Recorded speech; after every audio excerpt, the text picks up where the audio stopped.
Hello students, welcome in my channel way to become expert in Sanskrit. आइए आज की इस वीडियो में हम कारक के नेक्स्ट एग्जाम्पल सोल्व करेंगे। देखिए 48 एग्जाम्पल नंबर 48 है, अहम सत्यवतीम तुभ्यम विवाहे दास्यामि। अहम मैं सत्यवतीम सत्यवती को तुभ्यम तुम्हारे लिए विवाहे मीन्स विवाह में दास्यामि मीन्स दे दूंगा। मैं सत्यवती को तुम्हारे लिए विवाह में दे दूंगा, अर्थात विवाह करके मैं सत्यवती को तुम्हें दे दूंगा।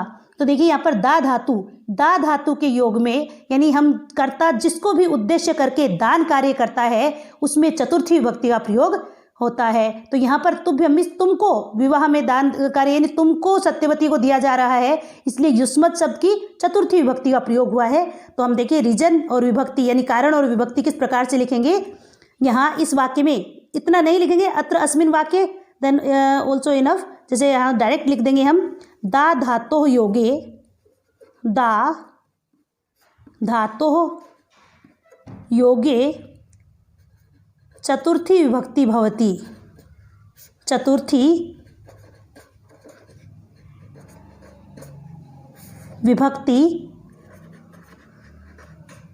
भवति यानी दा धातु योगे, दा धातु के योग में, दा धातु के योग में चतुर्थी विभक्ति होती है।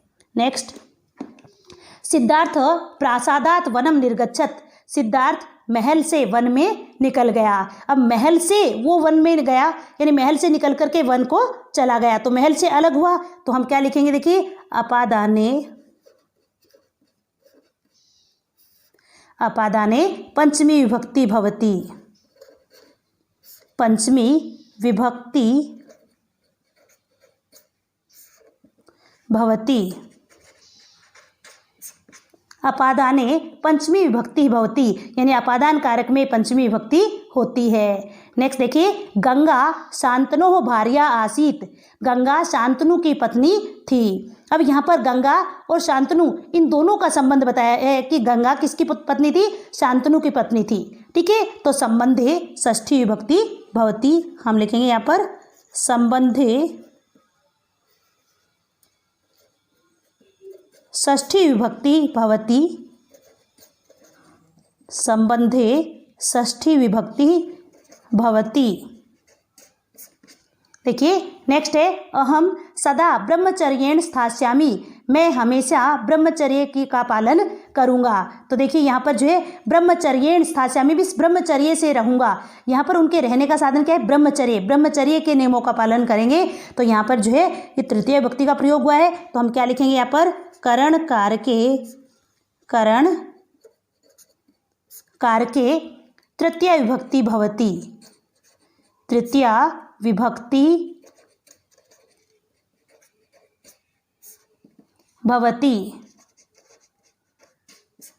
करण कारक में तृतीय विभक्ति होती है। करण कारक में तृतीय विभक्ति होती है।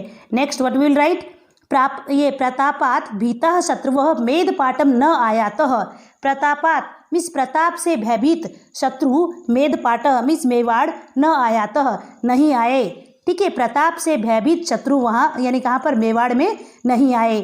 अब प्रतापात भीतः मीन्स भीता, भी धातु के योग में, यहाँ पर भी धातोः योगे, भी मीन्स भयभीत होना, भी यानी भयभीत होना, भी धातोः योगे पंचमी विभक्ति भवति। क्या लिखेंगे, भी धातोः योगे पंचमी विभक्ति भवति। भय और रक्षा अर्थ वाली धातुओं के योग में जिससे भय होता है उसमें पंचमी विभक्ति का प्रयोग होता है।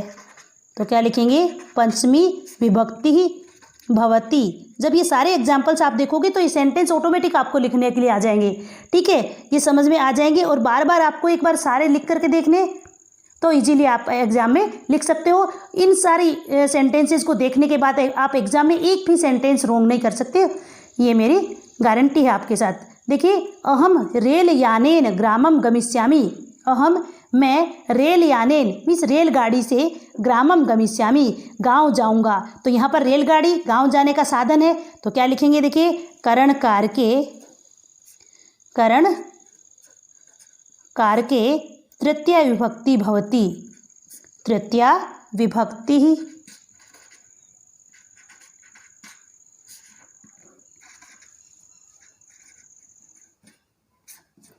भवती, करण कारक के तृतीय विभक्ति भवती, करण कारक में तृतीय विभक्ति होती है।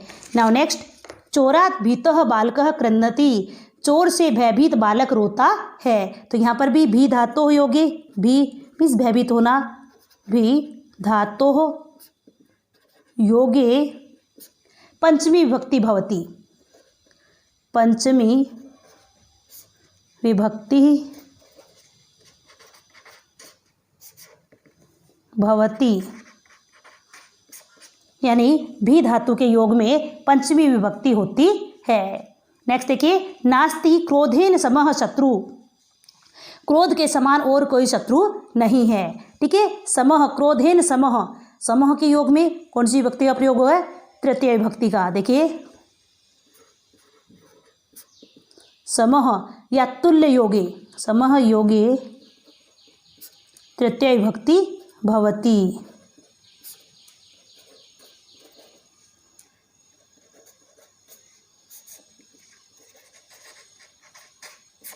समः योगे तृतीय विभक्ति भवती।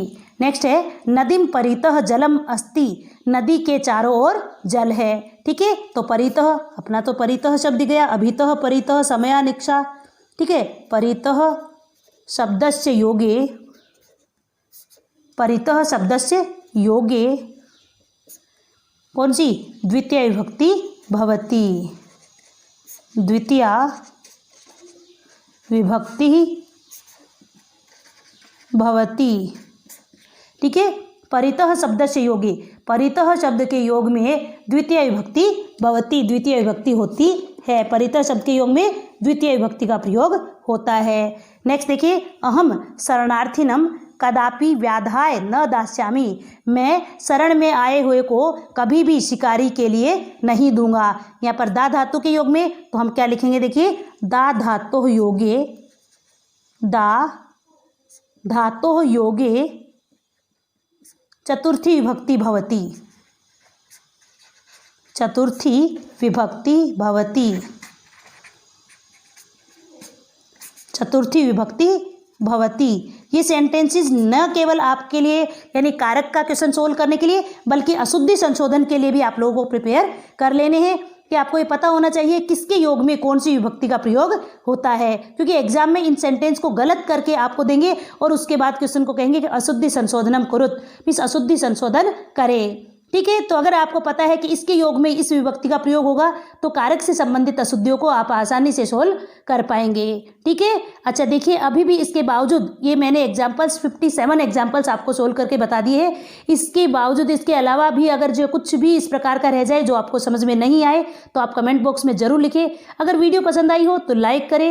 वीडियो देखने के लिए आपका बहुत बहुत धन्यवाद।